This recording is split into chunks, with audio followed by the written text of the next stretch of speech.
আজকের ভিডিওতে আমরা জানব ফল খাওয়ার উপকারিতা। ফল খাওয়ার উপকারিতা অনেক। আজকে আমি ফল খাওয়ার 5টি উপকারিতা বলবো। 1. প্রয়োজনীয় ভিটামিনের দুর্দান্ত উৎস। এগুলি ভিটামিন, খনিজ এবং ফাইটোনিউট্রিয়েন্টের একটি দুর্দান্ত উৎস। 2. রোগকে দূরে রাখে। ফল হৃদরোগ এমনকি ক্যান্সারের ঝুঁকিও কমায়। 3.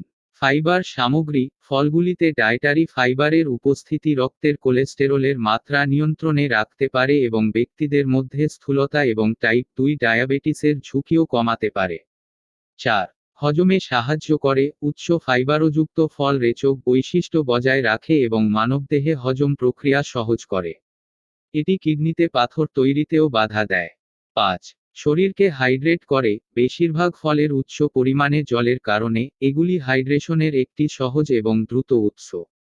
গ্রীষ্ম এবং শীতকালে তাদের খাওয়া সমান গুরুত্বপূর্ণ। ভিডিও দেখার জন্য ধন্যবাদ।